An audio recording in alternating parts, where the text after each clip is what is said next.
Two Worlds, One Family by Dragon Translator. Chapter 62. Swing at Each Other. Hiccup turned, hearing that same growl within him start up again. He blinked. Gobber stood behind Fishlegs. The blacksmith carried two swords in his tongue attachment. The shiny one he had used to gesture towards the plaza, and another that looked like any other sword on Berg. Gobber stepped around Fishlegs and held both swords out to Astrid. She shared a glance with Hiccup before releasing his hand and taking the swords. Hiccup watched as her intrigue turned into confusion. She turned, handing him the swords. Hiccup blinked. "Why is the shiny one so much lighter?" he asked, looking up at Gobber. "I made it out of that strange lava Meatlug coughed up." "Meatlug did what now?" Hiccup asked, looking over at the Gronkle. Fishlegs placed his hands on Meatlug's ears and stared at Hiccup. "Please, violence isn't our thing. It makes Meatlug so nervous. We went to our special place instead of class this morning." "Heh," Gobber said. "Came right up to me, Smithy, complaining of ill tummies. Over the defeated, no doubt." Fishlegs cleared his throat. "Meatlug is a sensitive soul." Hiccup's eyebrow lifted as Meatlug shifted her head slightly so she could look up at Fishlegs. A grin spread across Hiccup's face when the Gronkle looked back at him and winked.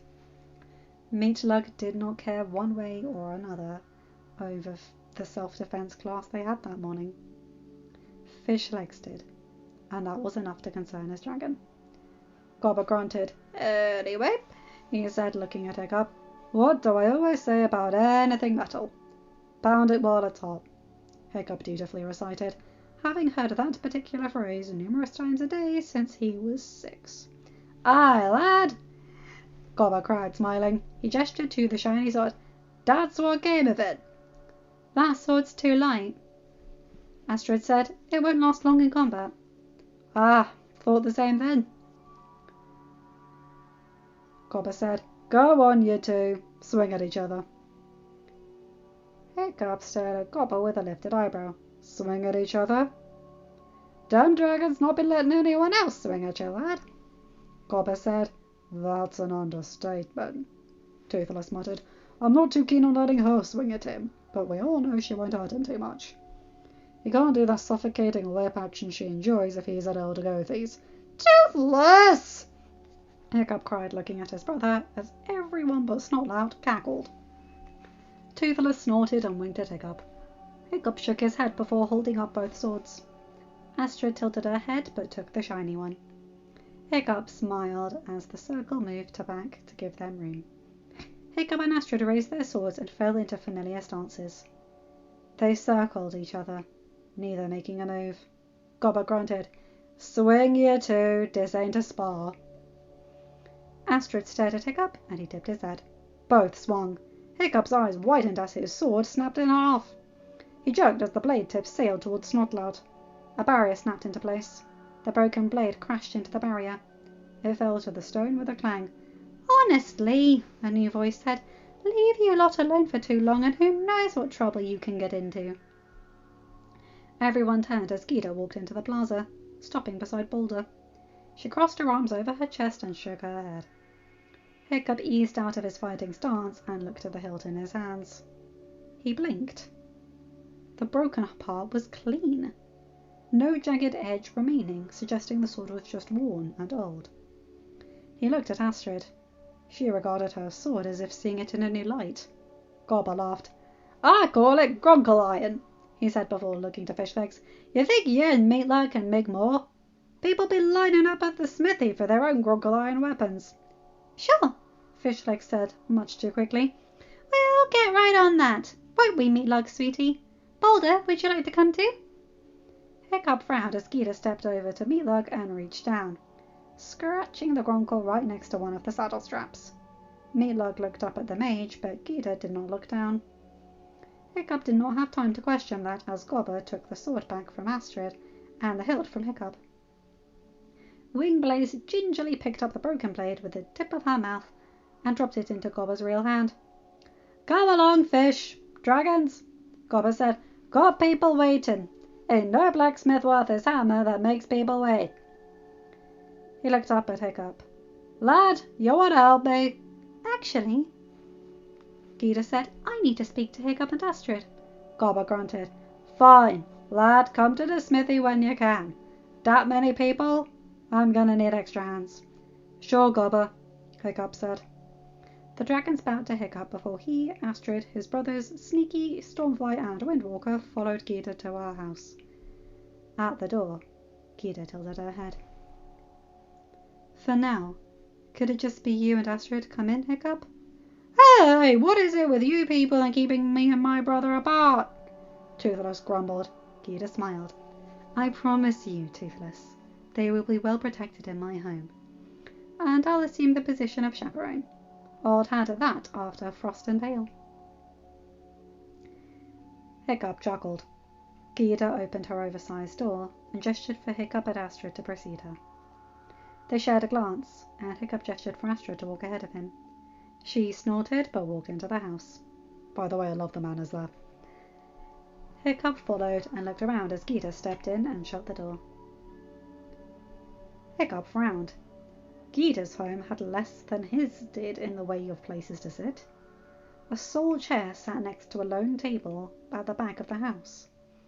The fire pit sat to the right of the centre line and left a good space on the floor left of the fire pit. Shadowfire curled up in that space, lifting his head and tipped it in Hiccup's direction. He then looked to a closed-off portion under the stairs up to the loft. Gita walked around them and pointed to the same closed-off portion. Hiccup and Astrid walked over. Gita pulled back the strange cloth, and Hiccup's eyes widened. A nest of tattered clothes lay upon the small space under the stairs. In the nest lay Palewing. 3 tiny hatchlings crawled over her and each other. Frostfire lay upon more tattered cloth right next to the nest. He lifted his head from where it rested beside Palewing's on the lip of the nest. He chirped softly, shifting to bow to Hiccup. Palewing lifted her eyes. Greetings, Alpha, she said. Forgive me, I cannot bow. Don't worry about it, Hiccup whispered before looking at Gita. When? 2 days ago. Hiccup frowned. Gita smiled. They needed time to learn their appearances and then learn myself and Shadowfire. She said softly, now it is time for them to learn who you and Astrid are. With that, she reached up and pulled down the strange cloth. She laid it down flat on the floor. Hiccup tilted his head when she gestured to it. Gita grinned. Please, lay down. The hatchlings need to know both of your scents. This is the easiest way. Hiccup blinked, but he and Astrid laid down on the cloth. Hiccup's eyes widened upon feeling how soft the cloth was, but looked up as Gita snickered. Hiccup, lay with your feet that way, she said, pointing towards Shadowfire. Astrid, lay down with your feet the other way. Foot, Hiccup said. Gita grunted. Feet, one is just metal. Astrid giggled before laying with her feet towards the back of the house. Hiccup snorted, but laid down with his legs going the opposite way. Gita smiled and moved all 3 of the hatchlings over.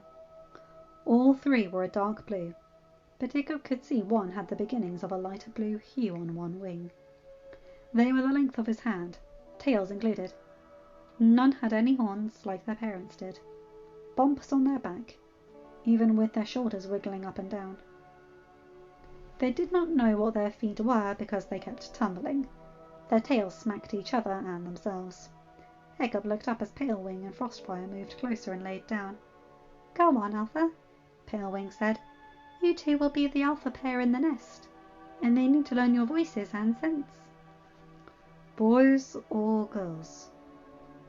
Hiccup asked, opting to not think about Palewing's comment about he and Astrid being the alpha pair. That had to be dealt with after he spoke with Astrid, and only if she accepted everything he had to say.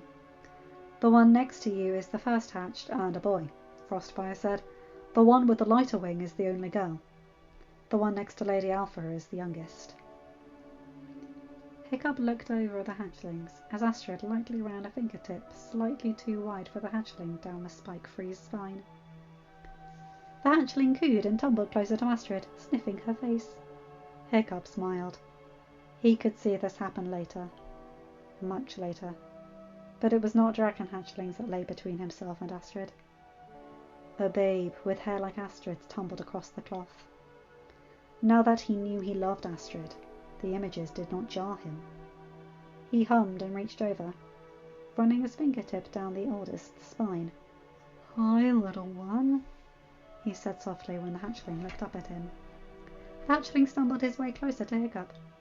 Hiccup blinked when the hatchling nipped his nose. Frostfire gave a sharp chirp. The hatchling released Hiccup's nose and laid down, chirping softly. Hiccup rubbed his nose. The hatchling had no teeth, so the skin was not broken, but it still hurt. Pale Wing walked over and picked the hatchling up, moving him back with her and Frostfire. She sat him down. The hatchling tried to join his brother and sister, but Pale and Frost did not let him. They instead spoke to him in the old tongue. Hiccup frowned. "The hatchling has to learn he can't bite the alpha," Gita said. "They are keeping him from the fun as punishment, as well as telling him who you are and why he was wrong. When he settles, they will let him come back. Go on and let the other two learn who you are." Hiccup's frown deepened, but he did not interfere. Dragons did things different. He and Astrid began to pet and talk to the other two.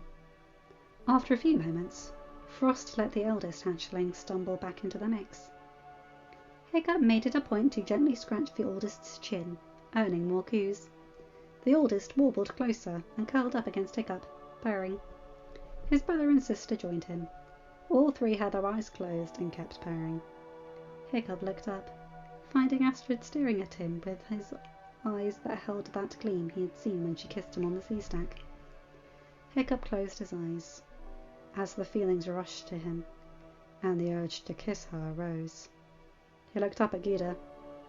"We'll have to come back," he whispered. "Toothless and Sharpshot will want to see them. But I have to speak with Astrid about something." Gita smiled. Pale Wing and Frostfire gently picked up two of the hatchlings.